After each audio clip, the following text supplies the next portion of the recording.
Welcome to the project. Tonight, the dramatic changes coming to the world's biggest social media platforms, what it could mean for your feed. The new figures out today that could make or break your mortgage and the election. Plus, he's bringing the laughs and one hell of a mullet. Comedian Brett Blake stops by. Ready. And guys, the growing number of Aussies making their big day a lot smaller. How cheap is too cheap for a wedding? Look, I think suggesting a budget wedding is an easy way to have an expensive breakup. He's been told. Yeah. We are live from the lands of the Greenland nation on this Wednesday with Pete Hellier. Thank you very much. Thank you, everyone. Thank you. And it's great to be, first time I've joined you this year, which I can officially say is 2025. I'm excited that we get the vote for Marsupi of the Year again this year. This year. There'll be a new Marsupi. Yes, Pete. The greater gliders watching going, I haven't had the title for that long. That's right. The mole could come back soon. The mole, the ugly mole. It's our year. It needs our help. All right, let's get into today's top stories and starting with some wonderful news tonight. A hiker missing in Kosciuszko National Park for nearly 2 weeks has been found alive. Hadi Nazari got lost on Boxing Day. Authorities have been searching for him ever since, and this afternoon he was finally located. He told rescuers he had survived on 2 muesli bars he found in a mountain hut. Wow. He's now in hospital. He's in pretty good health despite his ordeal. Oh, working in news, I don't want to say we're a pessimistic bunch. We're pessimistic. But we're pretty pessimistic. Pessimistic. And with this, it's like you're just kind of waiting to brace yourself for the bad news that's coming with a story like this. But this was so wonderful. We only found out just a few minutes ago unbelievable. that this had happened. It was incredible. Great way to start. If every show started like this, a hiker should be found before every show. That'd be great for us. It'd be really nice. It's really nice vibe. To other news and mixed reports tonight about whether homeowners will benefit from today's inflation data. Monthly inflation rose to 2.3% in November, thanks to spending on groceries, fuel and recreation. But core inflation, now that's the Reserve Bank's preferred measure, fell to 3.2%. It remains above the RBA's target band though. Underlying inflation coming down in November is a very encouraging and welcome sign of the substantial and significant and sustained progress that Australians have made together in this fight against inflation. Greg Jericho is here to read the tea leaves for us. What are you seeing, Greg? Are we going to get a rate cut next month or not? Well, I think they definitely should cut rates, and I actually think they probably will. I think the chances are more likely than not. I'd rate it about a 75-80% chance that they'll cut rates. Today's figures were pretty good. Slight increase in the headline rate, but as the Treasurer was pointing out, that underlying rate going from 3.5 to 3.2, kind of the RBA is running out of excuses not to cut rates. Now, they've been able to come up with excuses all the last part of last year, but I think now it's really getting to the point. It's time to ease the cost of living for households, and really it comes down to then just hoping that the banks will actually do the right thing and pass those cuts on.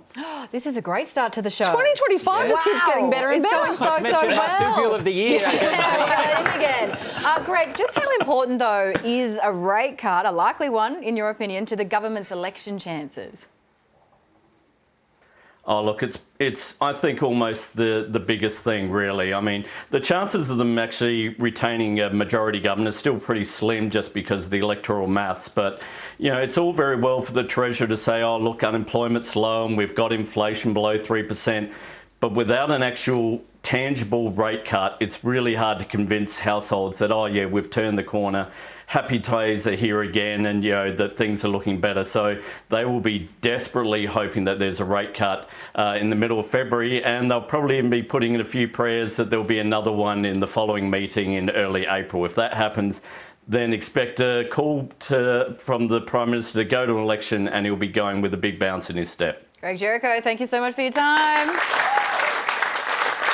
I was expecting more pep from Greg, I've got to say. Yeah, with a possible rate cut. Yeah, I really was. It's a great start. All we need now is like for an Aussie sportsman to like win a championship or about to win a championship. Yes. That's all we need. That's all we need. Over to you, Sarah. Over to you. Just on that, Nick Kyrgios is in doubt. It's a roller coaster ride for the Australian Open after revealing on socials he's injured. Nick says he won't make tomorrow night's exhibition match against Novak Djokovic. Because I didn't do it. A grade 1 you, abdominal Sarah? strain. Now, instead, listen, he's going to be resting. He's going to be doing everything he can to be okay to play. That's good. But listen, organisers, they're confident that he'll be good to go come Sunday. Nick's not the only one who's not doing some of the pre-planned matches over the next few days. I think it's just precautionary. We can only hope. We can only hope. We can only hope, guys. Now, the Australian Open, everyone's talking about it. One of the new food stalls at the Open this year has its very own mascot. And I'll be honest, I don't know what it is. And nothing on earth, I think, is going to prepare you for whatever this living nightmare is.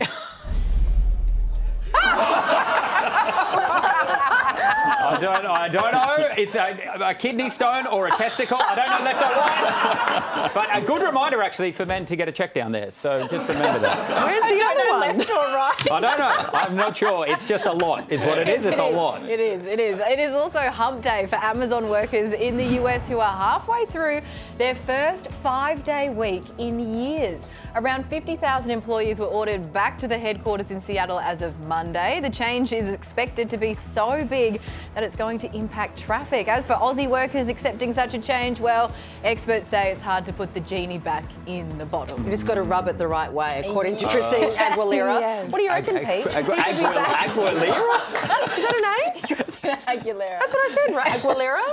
Anyway, that's not the point. It's not the point. Aguilera!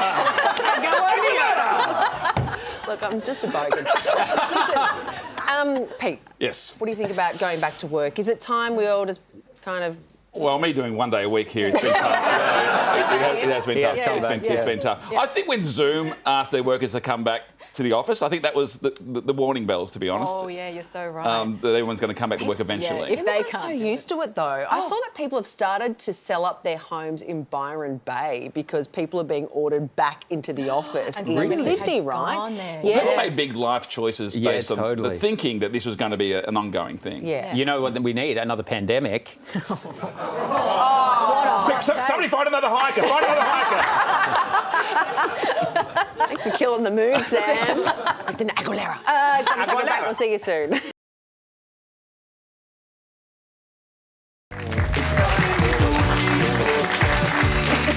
Welcome back. You're watching The Project. And when it comes to traffic, a new report has found Brisbane's congestion is the worst in Australia. What? The River City is ranked number 10 in the world for the most hours wasted sitting in traffic, an average 84 hours in 2024. Melbourne came in at number 21 after drivers wasted 65 hours in traffic, and Sydney was ranked 45th with 51 hours wasted. Do the survey again. Yeah, Sydney I agree. dominates. Sydney, it's just the whole city is traffic. I don't agree with that. I think Melbourne's got the worst I traffic. agree. It's all the hook turns, yes, the it's train. slow. A hook turn doesn't take that long. No one knows how to use a roundabout. It's No, come on. That is just- and your time isn't wasted. If you're listening to my podcast, you won't see nothing yet. Perfect listening. You're right. Wow, We've got 65 what a hours of professional time. broadcaster. Yeah, This is a masterclass right here.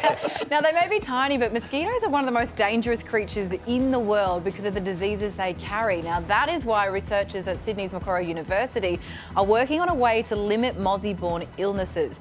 Their work involves genetically engineering male mozzies to produce toxic sperm, which kills the female after they mate. It's like a targeted alternative to insecticide that doesn't destroy the surrounding ecosystem. Wow. All right, it's time to see what's making news now around the world.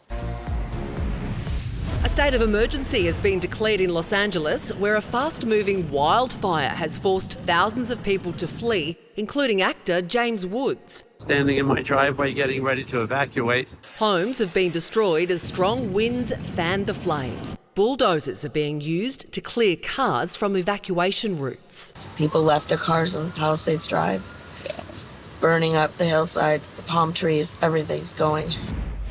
Desperate efforts are underway to find people trapped in the rubble after a major earthquake in a remote area of Tibet near Mount Everest. At least 126 people have been killed and more than 1,000 homes are damaged. This German alpinist was on Everest when the quake struck. I saw many avalanches coming down, seracs collapsing, big chunks of glacier like exploding. And tech entrepreneur Mike Johns got a ride he won't forget after booking a driverless car to get to the airport. I got a flight to catch. Why is this thing going in a circle? I'm getting dizzy. Is it circling around a parking lot wrong? I got my seatbelt on. I can't get out the car. Has this been hacked? What's going on? I feel like I'm in the movies. Is somebody playing a joke on me? It was no joke. The vehicle did 8 laps of the car park before it was finally stopped.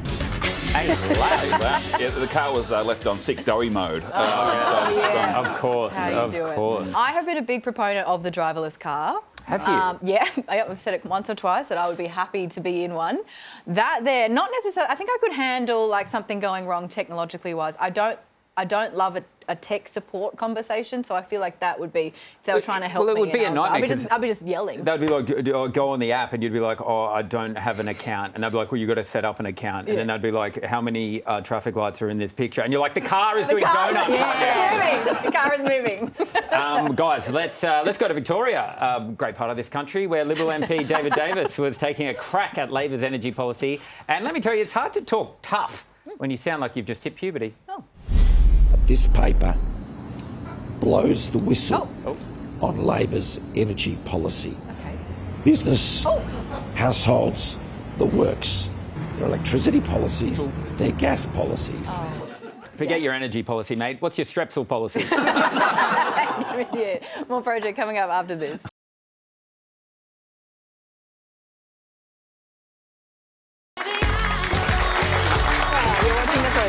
All right, guys, now it's the competition you might have missed. I don't know, the Australian National Puzzling Championship. Yes. Now, I sat down with one of the best puzzlers in this country to get some hot tips.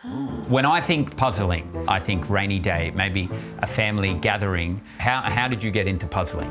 So I grew up as a kid, doing lots of puzzles, and as with a lot of people, got back into it during COVID, doing sort of, 1,000-piece puzzle a night while watching TV with my mum, and she was like, that's kind of fast. So I went Googling, and they just had the first World Championship the year before, so just sort of started from there. How competitive do you get? Fairly. It's all in good spirits, though. It's a very wholesome community as well. Speed puzzling competitions are simple. All competitors are given the same puzzle, and the first one to finish wins. In the individual and pairs events, competitors complete a 500-piece puzzle, and in teams event, 4 people will work together on a 1,000-piece puzzle. Can you run us through some of your achievements in puzzling? Worlds this year came 29th in solos, 10th in pairs, and 6th in teams. That was out of the whole world, which is cool. I would love to know about the training regime. Most nights I'll try and do 1 or 2 500-piece Every puzzle. night you try and do it? Like leading up to a comp event, yeah.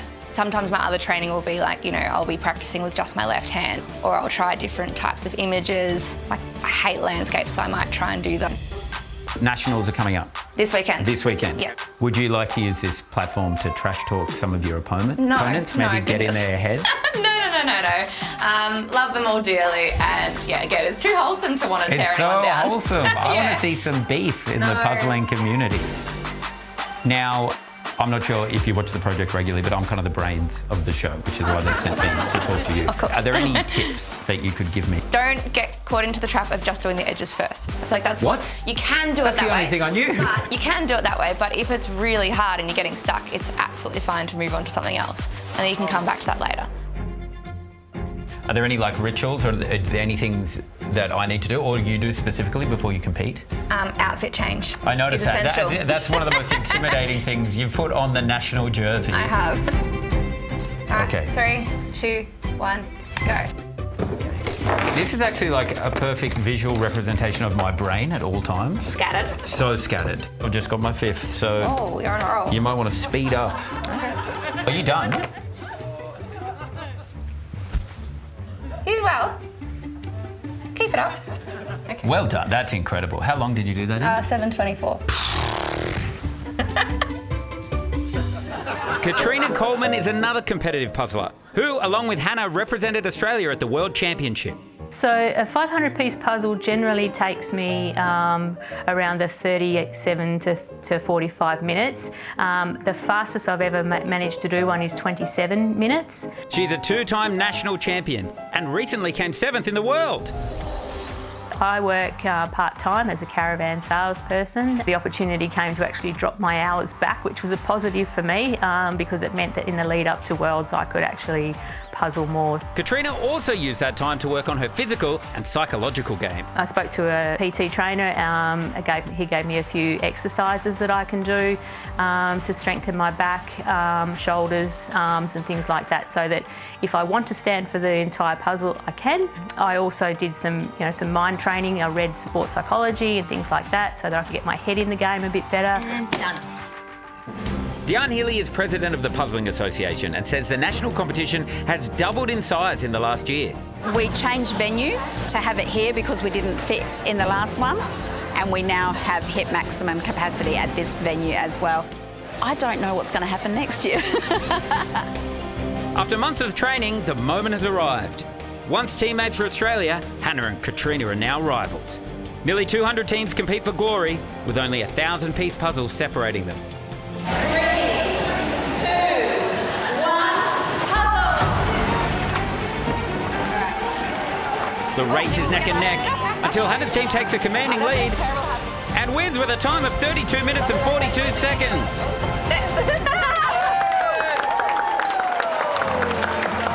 So this is quite up there with some of our best times. 10 minutes later, Katrina's team are runners-up. The adrenaline gets going, so you do puzzle faster in a competition, I think. It's very exciting. Lots of adrenaline right now. Move over pickleball. I'm a puzzler now. You gave up too early. The box said 7 years. You still had plenty of time left. Hey, come on, Pete. You don't know what it's like in there in a pressure cooker environment like that. Just you and Hannah. Hannah. Hannah did it in 7 minutes. And I'll be honest, you kind of get in a groove, and I'm just there. I'm like puzzling away. And I'd done 7 pieces. And in my head, I was like, Taunton, you're doing pretty good here. And then I looked over. She was finished. Not enough kettlebell swings for you. Well, that's what I didn't do my deadlifts that morning. That's so it. Spaghetti arms let you down again. Always find a way to bring it back to that, Harris. You're watching The Project. Back soon.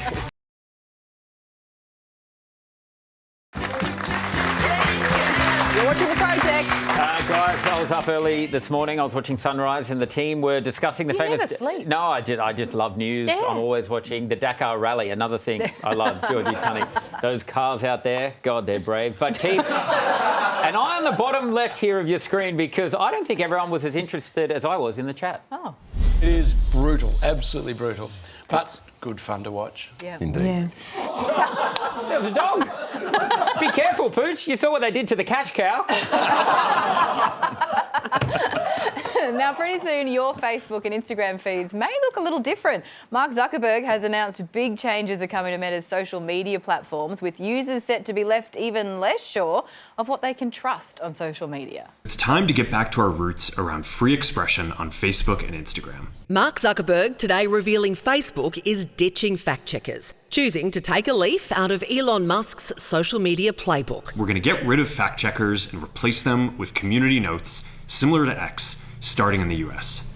The new system effectively crowdsources fact-checking, relying on Meta users to comment and correct contentious posts on Facebook, Instagram and Threads, with concerns the move could expose Meta's 3 billion users to misinformation. Research shows that third-party checking is more effective at keeping misinformation off of platforms than this sort of community-based checking. The changes come as Meta's fact-checkers face accusations of partisanship.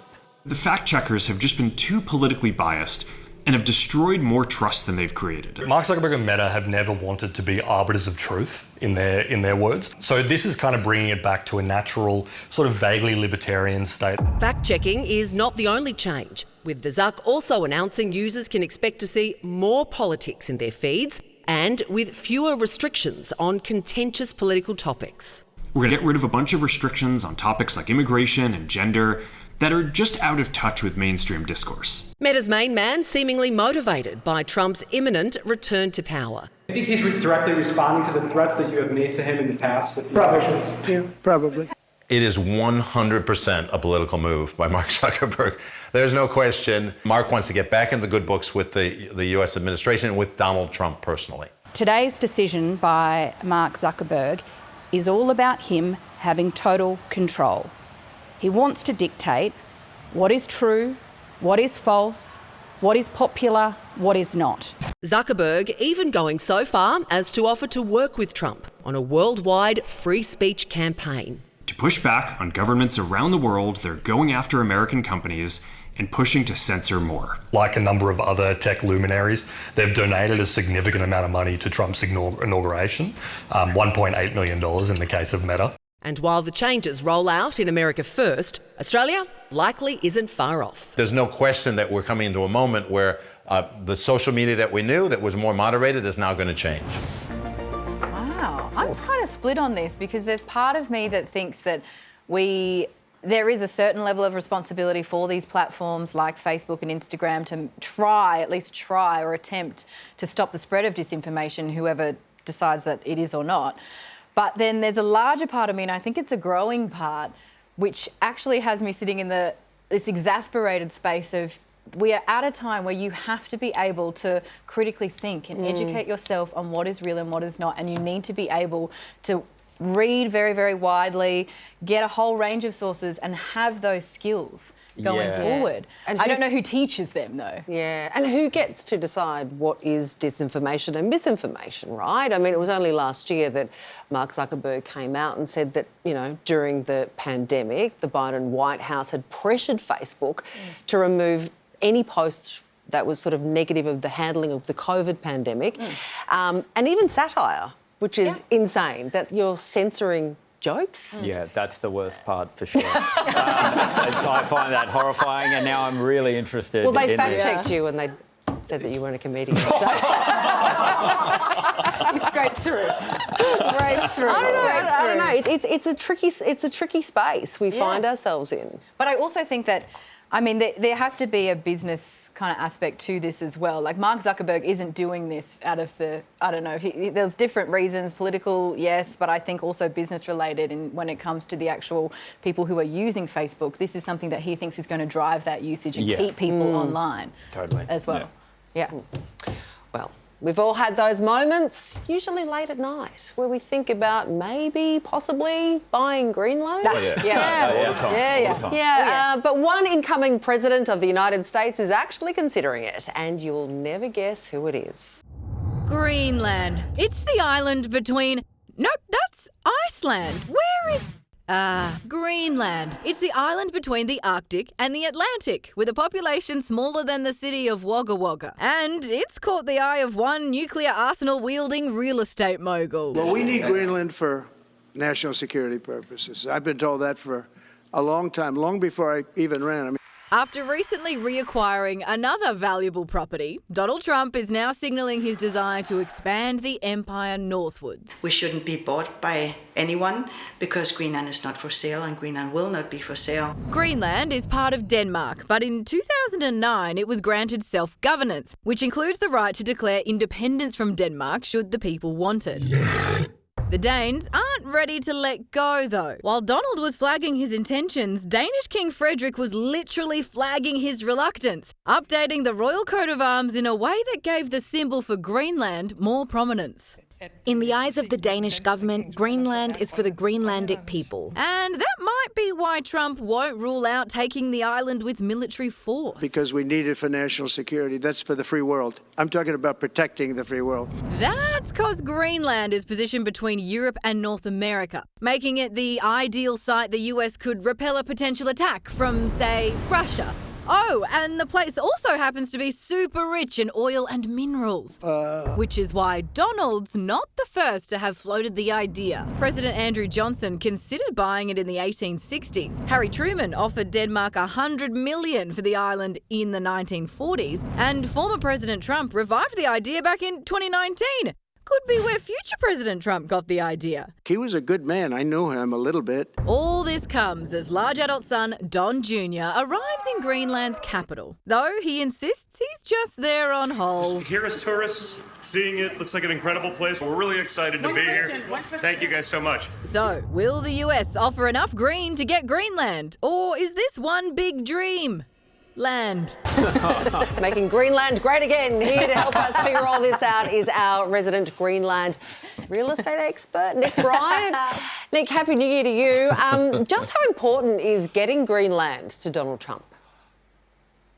Well, Donald Trump's had a Greenland fixation for some time now. As you said, in 2019, I covered his presidency back then, and he kept on banging on about buying Greenland. He put on social media this picture of a small Greenland village with this giant golden skyscraper in the middle of it, a kind of Trump Tower a la Greenland. So he's spoken of this before. He regarded it as a great real estate opportunity. The Danish Prime Minister back then got really annoyed about it. She described it as absurd. Trump got really annoyed about that, and he decided at the last minute to cancel a presidential visit to Copenhagen. So it is something he's taken seriously in the past, and it sounds like he's taking seriously now. Can you put a golf course on it, though? Oh, you know? yeah. That's what he thinks. He thinks Greenland is great for golf. It's full of ice. Yeah. Exactly. Ice hockey place is what it is. Now, Trump, he likes it enough that he says he hasn't ruled out using military force. Now, Trump, says things that don't often reflect how he maybe actually feels. Could you see that happening?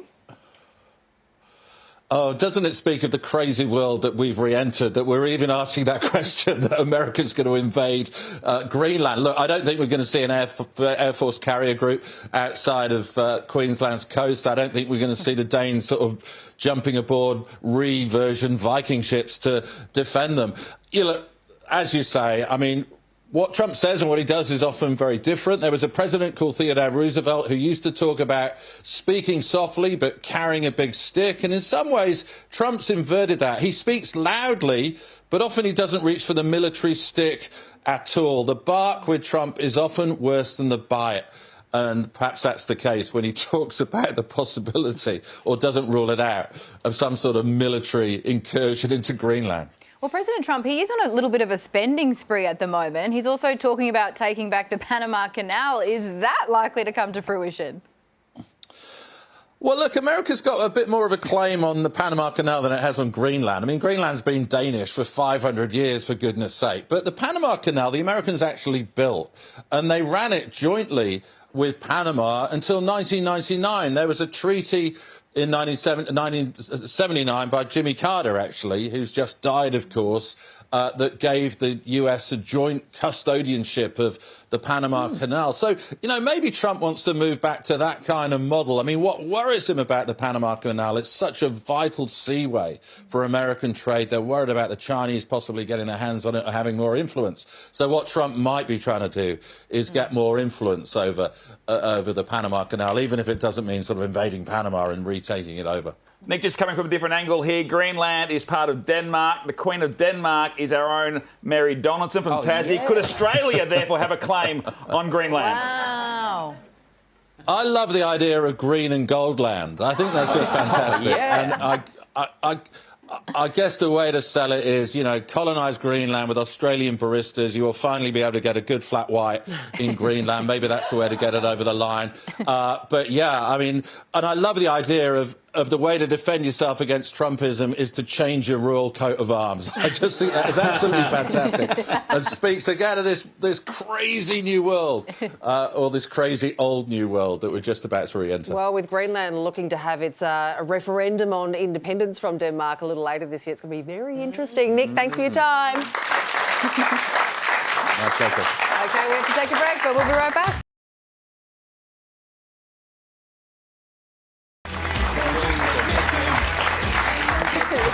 Welcome back. Time for more of today's top stories now. And a young hiker found alive after going missing in Kosciuszko National Park is tonight recovering in hospital.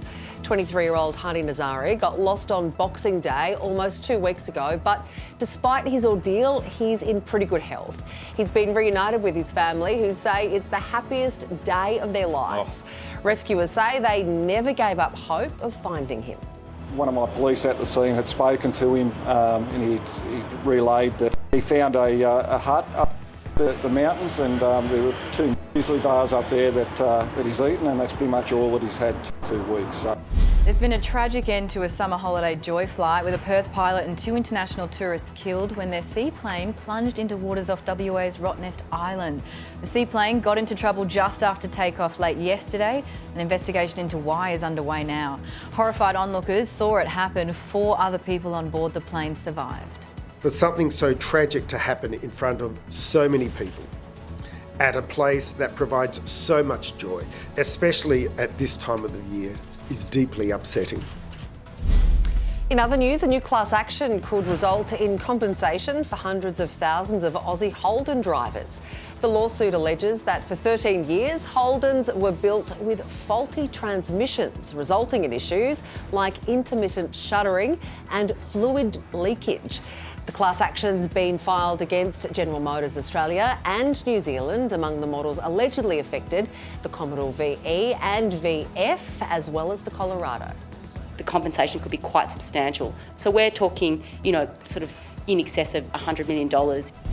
And a TikTok user, it's me, has scored a real bargain after finding Hermes China and Tiffany cutlery in a cabinet she'd bought on Facebook Marketplace, worth around $300 to $400 a piece. She decided to reach out to the seller, who then reclaimed the forgotten dinnerware. While some of her followers said that she did the right thing, others said she should have kept the pricey dinnerware. Whoa. Do you know, until I saw those pictures of the pretty boxes, I would say give it back, but... Yes, you're saying it's wrong to steal unless it's from somebody who can afford a $400 soup bowl. No, yes. And obviously they weren't using it. Yeah, exactly. You know, give it to someone who will use it. But who doesn't check? Just before you ship it off. A similar thing happened to me once. We sold a chest of drawers on Facebook Marketplace, and a lady came and picked it up, lovely lady. I wasn't there, my girlfriend was there, and we got a text message saying, she goes, I think you left something in the chest of drawers. She goes, it's a magazine. Now, this magazine, as a fun joke, a friend of mine bought an edition of Playboy for my birth date, like for my birthday, being like, hey, that's when you were born, here's like Playboy. A friend of yours bought this, yeah. Yeah, their name was Sam Taunton. But anyway, it was there. And so this person was like, can you come and pick it up? And I was like, all right. And I went and picked it up. And then she was like, here's your dirty magazine. Oh! And then she There's goes... judgment. And then she goes, oh, I watch you on the project. And I was like, God damn it. So it does happen. Check it all before you send it out. Hard being famous. The articles, hey, Sam, you read it for the articles. Yeah, there's articles in it? I know it. Yeah. A lot of it's online now, Sam. Well, Cosy Lives is heading down the aisle in Queensland with a growing number of couples embracing the micro-wedding trend. They're opting for more affordable and intimate ceremonies over big, expensive nuptials. For the second year, there was a record number of registry weddings in Brisbane, each costing less than $400. What a sweet deal that is. Just married yesterday, Brisbane couple Emily Hill and Ryan Burton. They've praised the intimacy of a 10-person ceremony. And here to tell us all about it is Emily and Ryan. Guys, congratulations. How's it feel to be married? That's amazing. Thank you so much. It was a really great ceremony. Emily, I noticed you're still in white, where Ryan, you're mourning, mate, with the black. What's going on? It's brown, isn't it? It's brown. So I'm really colourblind, Ryan. It's green? I threw you under a bus, I'm sorry. Yeah, I am actually. Yeah, they're in mourning because they're talking to us and not on their honeymoon, you see. Yes, yeah. But look, Em, lots of people dream of a big white wedding with, a huge gown, thousands of people there. Why did you want a tiny wedding? I think for us, we did start planning the big, white, beautiful wedding and very quickly realised what people mean when they talk about the wedding tax and how as soon as you say that it's a wedding, everything is more expensive. And when it came to it, we kind of had a conversation about what was important in our wedding day. And we realised to us, all those extra bells and whistles were things that we were happy to do without and put money towards more important financial goals for us. We think you're geniuses, seriously. Yes. I mean, you did this thing, you got hitched for under $1,000. How did you do that? We just cut out the venue, the photographer, just about everything you could cut out. We kept it simple. We looked at the courthouse where we live in central Queensland and then decided to look a bit further and saw the registry and decided it was a great location. It was beautiful. Had a nice view and yeah, we're really happy with the choice. Marketplace as well. Hey. It's a good starting point. Marketplace. Is that where you got your dress? Yeah. So secondhand dress, Black Friday sales for the shoes, little things like that just meant that we didn't really need to spend thousands and thousands. Guys, how did your family and friends react to the decision? Yes. Because I feel like some people like the bells and the whistles that go along with going to a wedding. I think some may have been a little upset, but my mother's parents got married at the Melbourne Registry, and she proudly showed me photos of that, and God, probably in the 20s. So it still had all the intimacy, and she loved it. No one missed out. How did you? Well, I missed out. But how did you narrow it down to just 10 people? Did you invite people most likely to give you a gift? Well, if we did, we didn't do a very good job because we didn't get many presents. No, I'm joking. Can of worms. No, I think when we decided the registry wedding, we could have had up to 70 people. But with the intimacy of the venue and how much effort we'd put into making sure it was really personal for us, we just had our immediate family at the ceremony, and then our reception was a bit bigger with our friends. Hey, Emily and Ryan, thanks for letting us crash the first day of your marriage. Thanks for chatting. Thank you. We've loved being here. Thank you. Geniuses. Guys, well, Christmas is over and the big man Santa flew all around the world. That's right, Tunny, around. It's not round, through it's it. flat. He threw right. it. Through it. Since that trip, there's been a lot of international news, and guess what? I'm here to bring it for you all. Let's do it. Let's kick things off with some good news for the residents of Missouri. Guess what? Your streets, they're safe once again. Well, here's something I never thought I'd say. A monkey in a pink tutu is now in police custody. Thank God, thank God. Police custody or fashion police custody? Also, don't worry, she was bailed out by her lawyer. 3 monkeys in a suit. Terrific. Now to news out of Zimbabwe. Because watch this BBC presenter use this incredible tale of survival as an excuse to take a dig at her own kids. Now, an 8-year-old boy has been found alive after surviving 5 days in a game park inhabited by lions and elephants. He ate wild fruits and he dug small wells into dry riverbeds with a stick to find water. My kids can't even find the water tap most of the time, so well done to him. Well, I'd be annoyed too. Her kids are in their 20s. So, yeah, fair enough. Let's go to Canada now, where footage has just emerged that proves once and for all, this is exciting, that deer can understand English. No. When Nova Scotia's Kate English checked her doorbell notifications over the holidays, this is what she saw. Look at this. A hungry deer was tucking into the holiday arrangements on her front porch. Excuse me, Buck?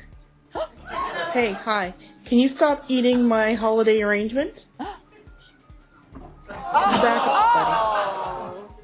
Okay, Merry Christmas. It's crazy. Isn't that amazing? Maybe if Bambi's mum had downloaded Duolingo, she'd still be here with us. Some people say Americans are stupid, and not me, but some do. And if you're on the fence, it's still 2025. Guess what? They can't pronounce the word emu. No. A feathered fugitive is once again roaming the streets of Delmarva. 2 months ago, we told you about an emu that got loose in Delaware. No. Well, now a second one has escaped. Another year and another emu is running amok. I think it'd be very interesting to see an emu out here. I'd be terrifying watching a 2-legged giant chicken. What? Okay, that does it. Australia, we're with you. Greenland, let's send troops to the front line. We'll bring the emus and those giant chickens. We're in. Yeah, support from 4 people. Thank you. Now to aviation, guys. I love aviation because I didn't actually know we were allowed to do this. An Alaska Airlines flight landed at Washington's Seattle-Tacoma International Airport. During the deplaning process, a passenger opened the jet's emergency door and let herself out. Unfortunately, her bag came out last at the baggage carousel. Yeah. Police did get her, though. She's in a cell with a tiny monkey in a tutu. Yeah. Worked out. Finally, guys, let's check out my favourite annual charity event. Pete, you might be aware of this one because forget everything you know about tossing teddy bears, okay? You've never seen this many teddy bears get tossed. Teddy bears hit the ice for this year's Hershey Bears Teddy Bear Toss. The organization actually collected a record 102,343 bears. Brown Scarbosi shoots and scores! Bring on the sweet cuddly mayhem! Isn't it beautiful? Also, Pete, you were telling me off air that Sweet Cuddly Mayhem is your porn star name. Is that Well, it's better than my original one, which is Tiny Teddy. Which is, that was, guys. That was. It's not the work of a pro over here. You are watching The Project. Back right after this.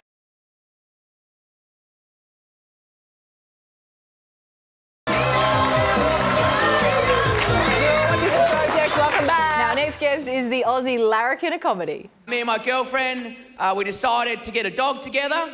which was pretty nice. She got to choose it, so yeah, we've got a cat now. Right, but as soon as you say to people you got an animal, they're like, oh my God, is it a rescue? Did you save it?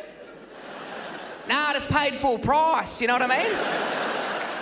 Every animal is a rescue animal. Have you ever been to a breeder's house before? Would you please welcome Brett Black? I'm back, baby!